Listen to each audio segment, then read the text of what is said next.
ನಾಯಕರು ಕಂಪನಿಯನ್ನ ಮಿಡಿದಿದ್ದಾರೆ, ಸಂತಾಪವನ್ನ ಸೂಚಿಸಿದ್ದಾರೆ. ಏನು ಹೇಳಿದ್ದಾರೆ ನೋಡೋಣ. ಕಾರ್ನಾಡರು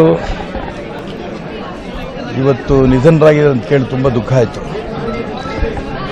ಉತ್ತಮ ಸಾಹಿತಿಗಳು, ಅವರು ಕರ್ನಾಟಕ ರಾಜ್ಯದ ಸಾಹಿತ್ಯ ಕ್ಷೇತ್ರಕ್ಕೆ ಒಂದು ದೊಡ್ಡ ದಿಗ್ಗಜರು. ಅವರ ಆತ್ಮಕ್ಕೆ ಭಗವಂತ ಶಾಂತಿ ಕೊಡಲಿ ಅಂತೇಳಿ ಭಗವಂತನಲ್ಲಿ ಪ್ರಾರ್ಥನೆ ಮಾಡ್ತಾರೆ. ವೈಚಾರಿಕವಾಗಿ ಗಿರೀಶ್ ಕಾರ್ನಾಡ್ಗೂ ನಮಗೂ ಕೂಡ, ಗಿರೀಶ್ ಕಾರ್ನಾಡ್ ಮತ್ತು ನಮಗೂ ಕೂಡ ಬೇರೆ ಭಿನ್ನ ವ್ಯವಸ್ಥೆ ಇರ್ಬೋದು. ಪ್ರಜಾಪ್ರಭುತ್ವ ವ್ಯವಸ್ಥೆನ ಎಲ್ಲರೂ ಒಂದೇ ಒಂದು ಭಾವನೆ ಇಟ್ಕೋತಾರೆ ಅಂತ ಹೇಳಕ್ಕೆ ಬರಲ್ಲ. ಗಿರೀಶ್ ಕಾರ್ನಾಡ್ ಭಾವನೆ ಅವ್ರದ್ದು ಬೇರೆ, ನಮ್ಮ ರಾಷ್ಟ್ರೀಯ ವಿಚಾರದ ಬಗ್ಗೆ ನಮ್ಮದು ಬೇರೆ. ಹಾಗಾಗಿ ಇದಕ್ಕೂ ವೈಚಾರಿಕ ವಿಚಾರಕ್ಕೂ ವ್ಯತ್ಯಾಸ ಇದೆ. ಆದರೂ ಕೂಡ ಗಿರೀಶ್ ಕಾರ್ನಾಡ್ ಅವರು ಇವತ್ತು ತೀರೋಗಿದ್ದು ನಿಜಕ್ಕೂ ನಮ್ಮೆಲ್ಲರೂ ಕೂಡ ತುಂಬ ದುಃಖ ಆಗಿದೆ. ಗಿರೀಶ್ ಕಾರ್ನಾಡ್ ಅವರ ನಿಧನದಿಂದ ನನಗಂತೂ ಒಂದು ದೊಡ್ಡ ಅತಿಶಯ ದುಃಖವೂ ಆಗಿದೆ ಮತ್ತು ಒಂದು ದೊಡ್ಡ ಕೊಡ್ಲಿ ಪೆಟ್ಟವನ್ನು ಪ್ರಗತಿಪರ ವಿಚಾರಧಾರೆಗೆ ಬಿದ್ದಂಗಾಗಿದೆ. ಜೀವನದಲ್ಲಿ ಅನೇಕ ಏರುಪೇರುಗಳನ್ನು ನೋಡಿದಂಥ ಕಾರ್ನಾಡ್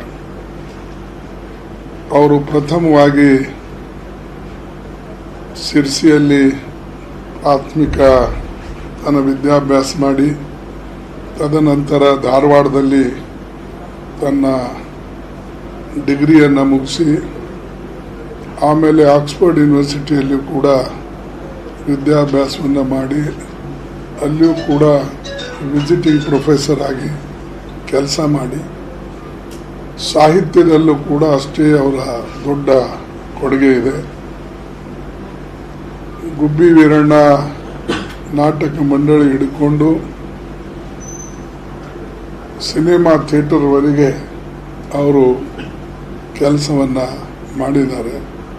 ಸಾಕಷ್ಟು ಡೈರೆಕ್ಷನ್ ಮಾಡಿದ್ದಾರೆ, ಆ್ಯಕ್ಟಿಂಗ್ ಮಾಡಿದ್ದಾರೆ ಮತ್ತು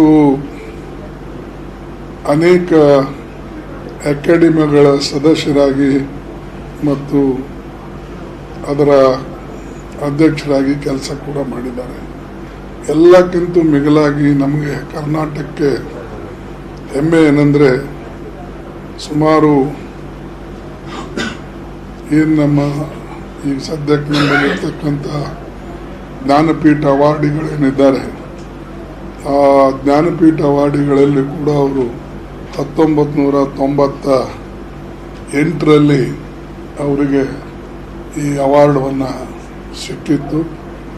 ಮತ್ತು ಇಂಥ ಒಬ್ಬ ಪ್ರಗತಿಪರ ವಿಚಾರಧಾರೆ ವ್ಯಕ್ತಿಗೆ